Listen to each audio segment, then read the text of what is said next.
intervenir avec nous, comme ça vous ne serez pas tout seul. Alors les personnes qui vont intervenir sur 3 temps d'échange, hein, enfin plutôt de présentation. Donc tout d'abord, on va accueillir, que je ne me trompe pas. Attendez, parce que là ça va vite. Je retrouve mes petites notes. Donc on va retenir, voilà, c'est cela. Donc monsieur Terry Clint. Voilà, très bien, on l'applaudit pour l'accueillir. Voilà, qui nous parlera du 4e plan régional santé-travail, les axes et notamment les actions de prévention. Vous pourrez vous poser là avec nous le temps d'attendre votre tour. Ça vous va? Très bien, ça évitera de patienter tout seul. Ça vous permettra aussi d'interagir avec la présentation juste avant de M. Brun. Nous allons aussi avec nous avoir Madame Corinne Sifflet, pardon. On l'applaudit aussi.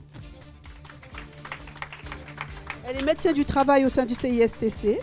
Pour le SIAM, du coup, monsieur docteur Ngo, ça va venir, du SIAM va rester avec nous et va nous rejoindre le docteur François Dufour, voilà, du pôle technique prévention du SIAM aussi, qui va être avec nous. Voilà, vous avez un siège de plus. Ils sont là, tour à tour, ils viendront présenter leur sujet et ils pourront aussi interagir avec vous. Voilà, merci à vous.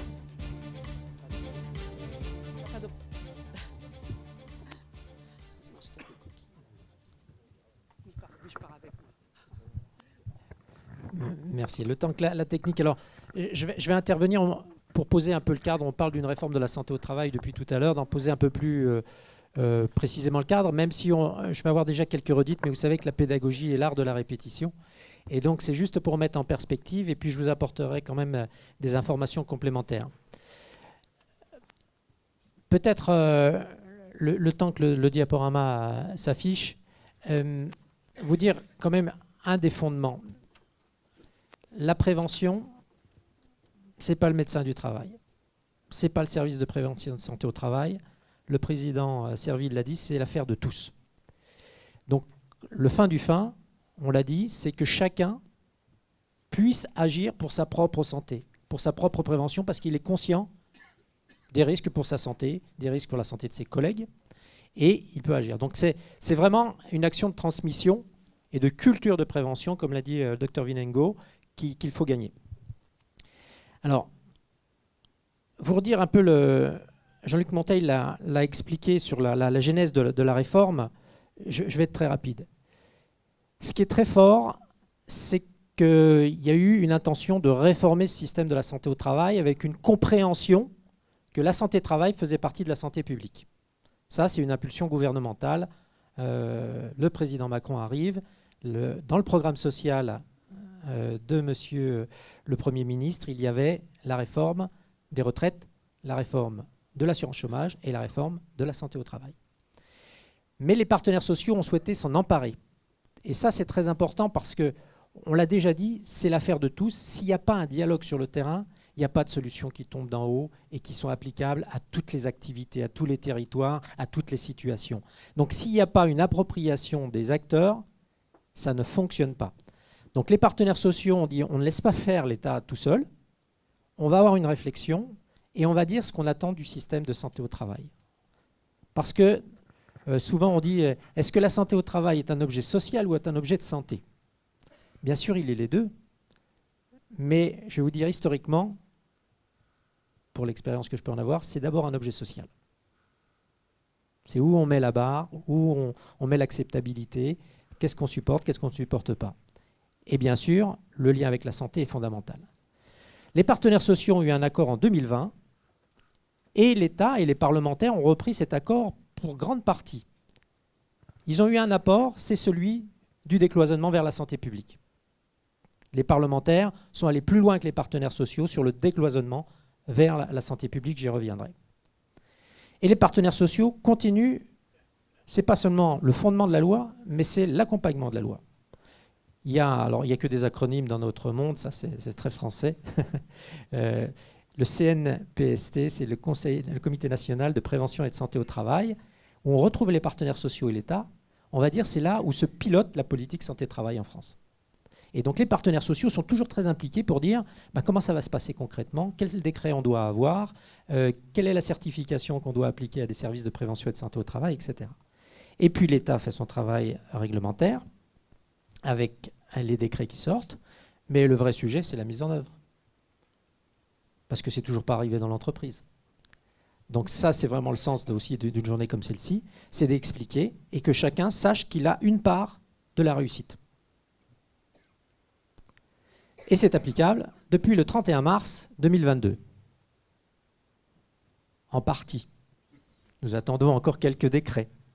Nous sommes fin 2022, la loi date de 2021, elle est applicable au 31 mars.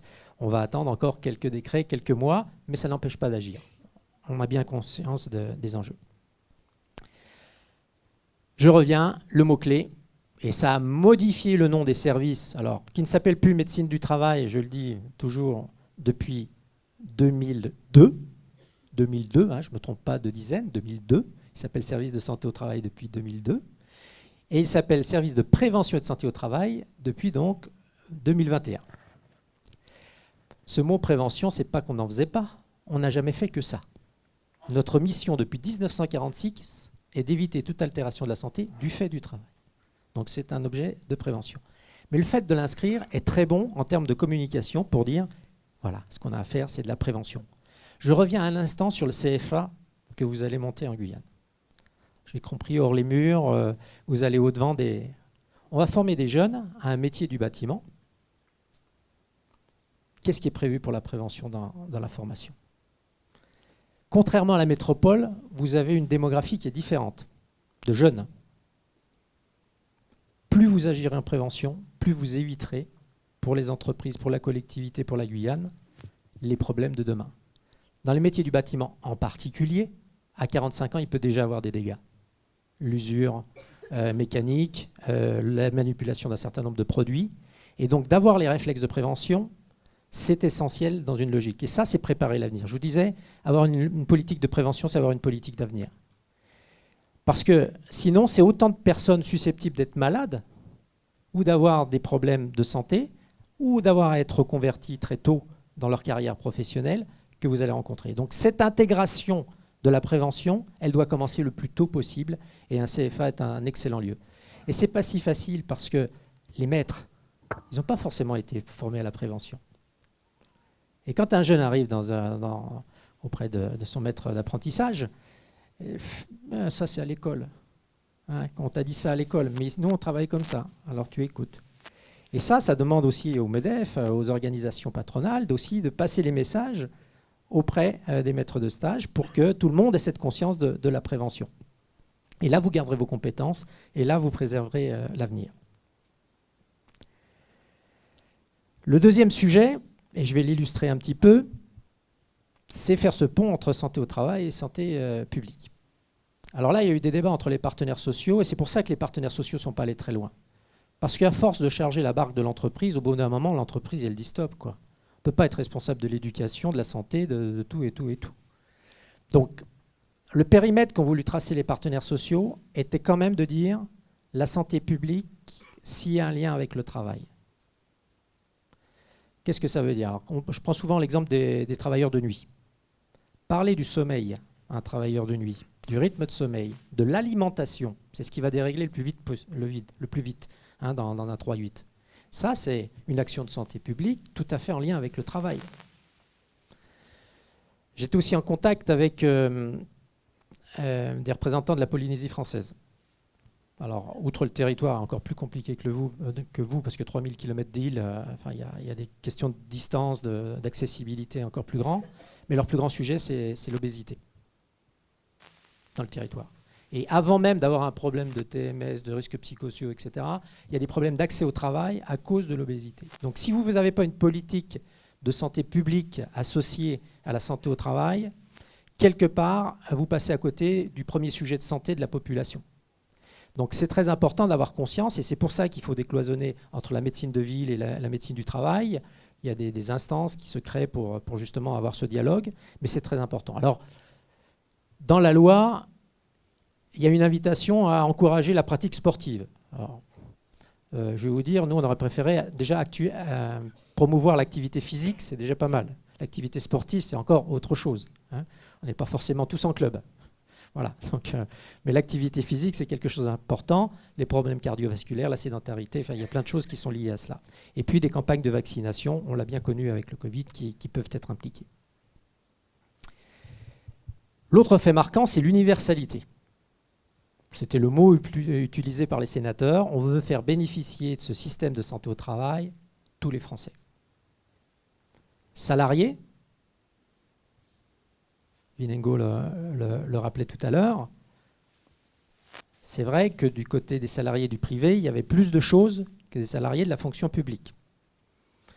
Puis il n'y avait rien pour les employeurs non salariés. Puis il n'y avait rien pour les indépendants.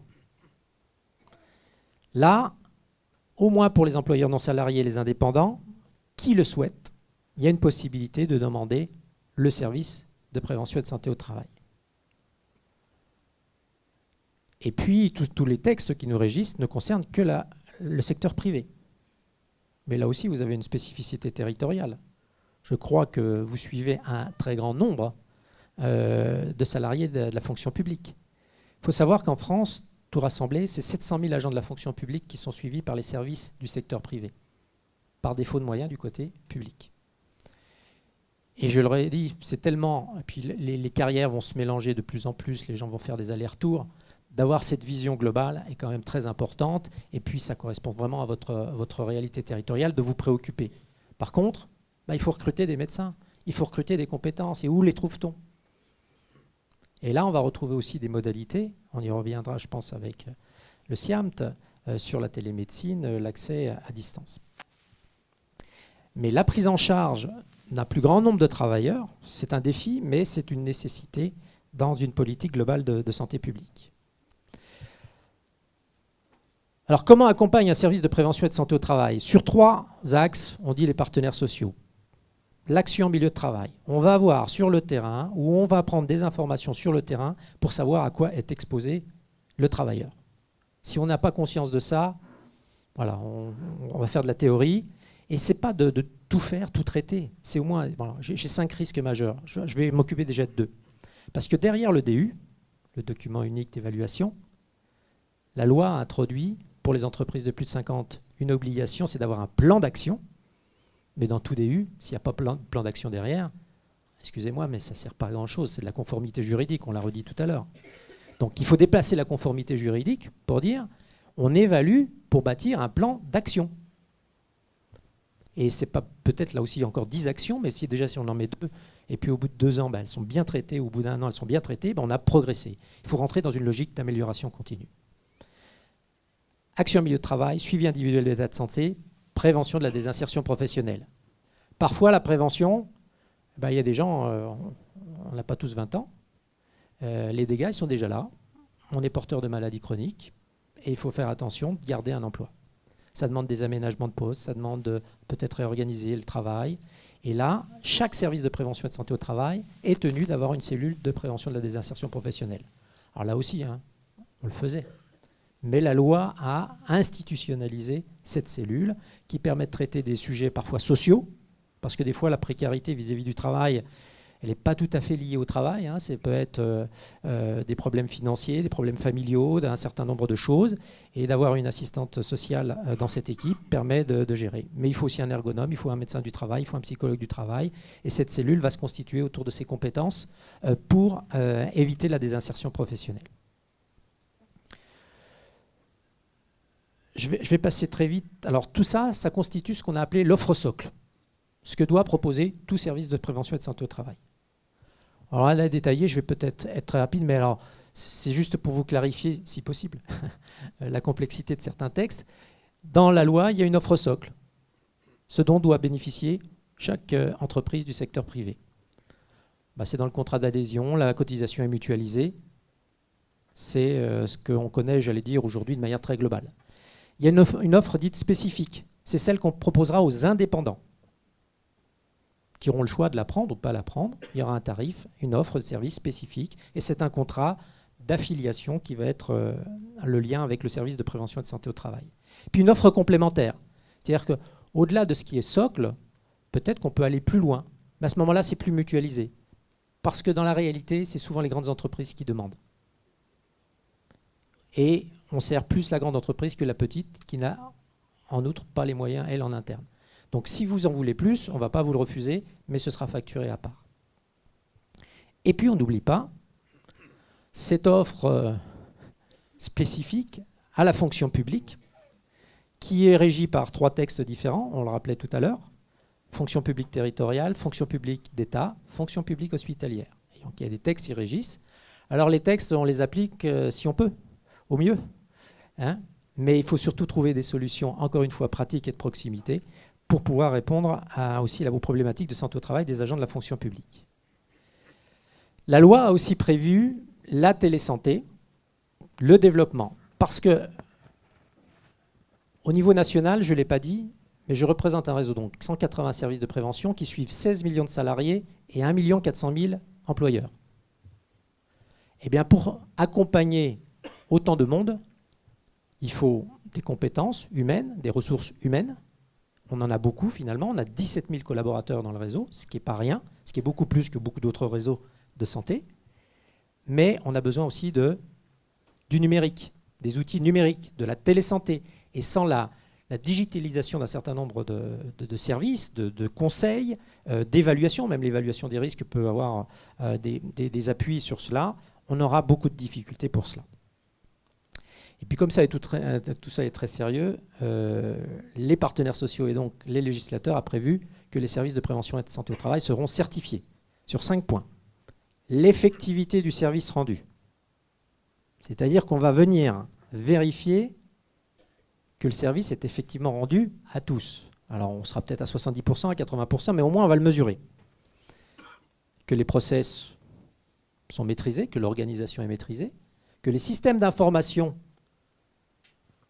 remplissent les canons de beauté voulus par l'État, hein, et notamment sur la protection des données, et notamment sur l'interopérabilité des systèmes d'information, parce que nos systèmes d'information vont communiquer avec ceux de la santé publique. Il y a un grand projet dans la loi, c'est qu'il y ait un volet santé-travail dans votre dossier médical partagé. Vous savez, votre dossier médical de l'assurance maladie. Eh bien, demain, il y aura un volet santé-travail dans le dossier médical partagé. Donc ça impose des portes qui s'ouvrent de nos systèmes d'information. Et puis, la gestion financière aussi sera regardée à l'occasion de cette certification. Pour conclure, c'est de déconstruire quelque chose qui est peut-être très ancré encore. En 1946, il y a eu une loi fondatrice, celle de la médecine du travail, qui a tracé un sillon d'une profondeur infinie avec la visite médicale annuelle du salarié. Et ça, on peut interroger autour de nous, ça reste très très présent. Et si vous n'avez pas fait la visite, et j'ai même pas eu ma visite médicale avec le médecin du travail, donc vous n'avez pas fait votre boulot. Et ça, il faut le déconstruire. Bien sûr, le suivi individuel de l'état de santé est important. Mais on le redit, la prévention, c'est d'abord de regarder le travail. C'est d'abord d'agir en amont des problèmes de santé. Et le suivi de l'état de santé va continuer. Donc, ce petit schéma, c'est ce qu'on a de plus simple pour expliquer ce qu'on fait. On va voir les conditions de travail, les situations de travail. On suit l'état de santé des personnes. Mais on ne le suit plus comme en 1946, quel que soit l'état de santé, quel que soit l'âge, quelle que soit la situation. On va cibler le suivi de l'état de santé. Ce n'est pas la même chose d'avoir 60 ans, d'être exposé aux risques chimiques, au TMS, que d'avoir 20 ans et d'être dans une administration. Ce n'est pas le même suivi de l'état de santé. C'est évident. Mais en 1946, on a dit tout le monde la même chose. Bon, depuis 2011, c'est plus vrai, mais ce sera de moins en moins vrai. Et ça peut se faire par un médecin, par un infirmier, et ça peut se faire à distance dans un certain nombre de cas. Le fait que je connaisse le poste de travail et l'état de santé me permet de donner du conseil pertinent. Et comme l'a dit le docteur Vinengo, le fait de rassembler des données, et les services de santé au travail sont je le dis, je l'affirme, les plus solides en termes de dossiers médicaux informatisés, exploitables. On a de la capacité, de plus en plus, parce qu'il y a beaucoup de marge de progrès, on le reverra, mais de plus en plus, d'avoir une vision épidémiologique sur à quoi sont exposés les salariés de Guyane.